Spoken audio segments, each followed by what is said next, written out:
2022 yılı 5. ayının 24. günü BBC agentligi bir yıldan beri tayyorlab ishlagan Uyg'ur tutqunlar haqidagi xabar bir bomba portlagan ta'sir paydo qildi.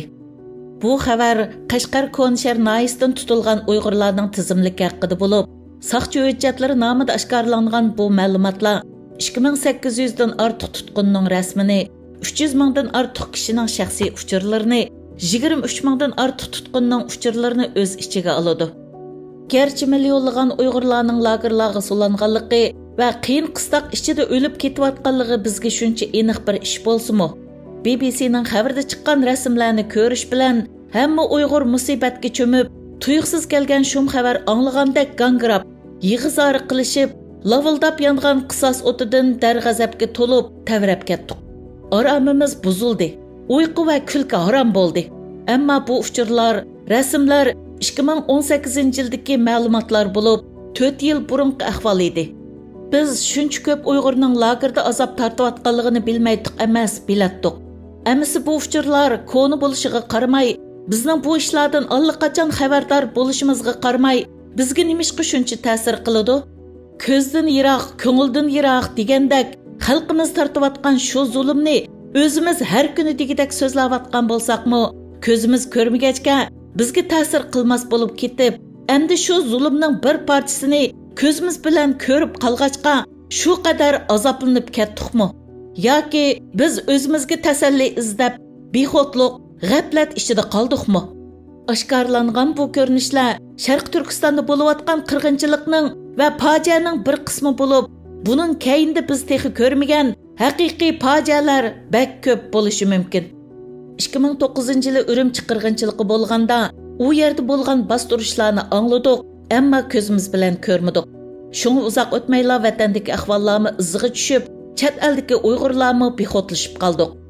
Ammo oradan 3 yil o'tib, ayni chog'da tortilgan Ürümchidagi bir mahalladan Xitoy askarlarining Uyg'urlarni uy besib tutayotgan bir sin ko'rinishi oshkorlanish bilan hammamiz qor bosgandek cho'chib, yuz bergan ishni amdili ko'rayotgandek qayg'uga cho'mdik. Lagerlarda bo'layotgan xo'rliqlar, vaqtsiz o'limlar, Uyg'urlarning Xitoyga to'shib ketilayotganligi haqidagi uchurlar xabarlarga chiqqanda biz azoblandik. Halbuki ko'zimiz ko'rmagachkimi, yanada bak ishimizga o'tmadi. Ammo Ürümçi Davanchingdagi lagerda Uyg'ur qizlarining Xitoy saqchilari tarafidan xohlagancha bosqinchilikka uchraydiganligi haqidagi bir parcha xat oshkorlanganda g'ururimiz yer bilan yakson bo'ldi. Sat bir Xitoyga majburiy to'y qilib berilgan chiroyli Uyg'ur qizining ilojsiz, yig'lamsirab turgan sin ko'rinishi tarqalganda o'zimizni o'ltirib olg'idek bo'ldik. Mehrigul Tursun Amerika parlamentida guvohlik berib, lager ichidagi fojialarni anglatganda Mehrigul bilan tang yig'ladik. Amaliyotda bizning bilganlarimiz vatanda bo'layotgan ishlarning faqat bir qismidan iborat. Bizning bugun yaqinda oshkorlangan rasmlardan ko'rgunimiz Xitoy uchun normal hisoblanadigan ko'rinishlar bo'lib, biz texi qarindoshlarimizning qanday qiyin qistoqqa ilinganligini, qanday urib dasalganligini, yalang'och holatda qanday xo'rlanganligini ko'rmadik va yoki kollektiv qirib tashlangan holatlarining ko'rinishlarini texi ko'rmadik. Ko'rmagachki balkim mangu tasavvur qila olmasligimiz mumkin. Xitoyning jazo lagerlaridagi Uyg'urlar jini va qini badaliga Uyg'urlarning kelgusini qutqizib qoldi.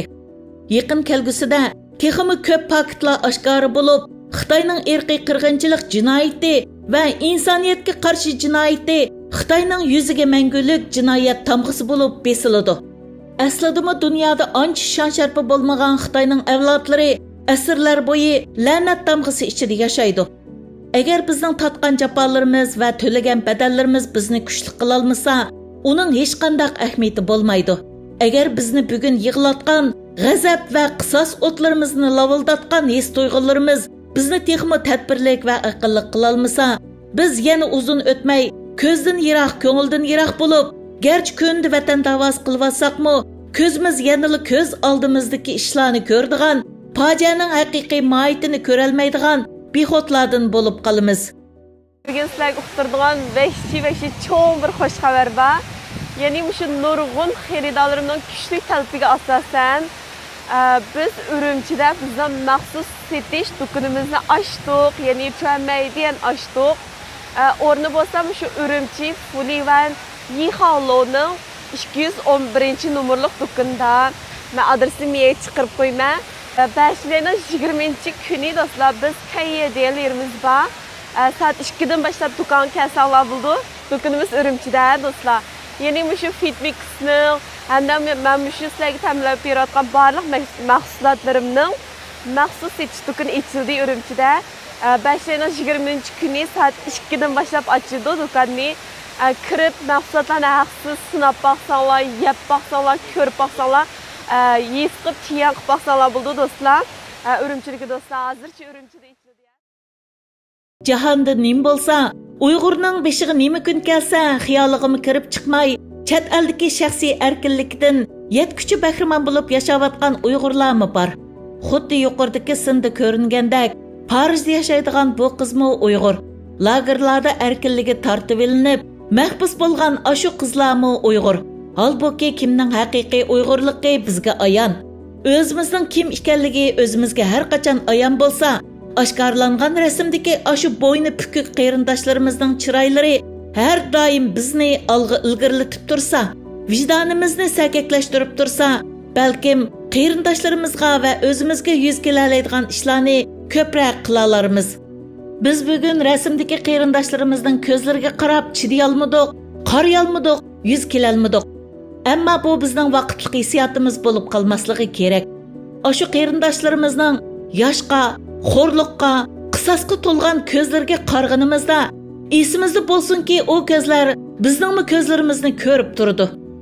Ashu ko'zlarga jismoniy ko'zimiz bilan emas, aqliy ko'zimiz bilan qargan vaqtimizda balkim ko'zlarimiz texmi yiroqdiki va cho'nqurliqdagi narsalarni ko'ra olishi mumkin.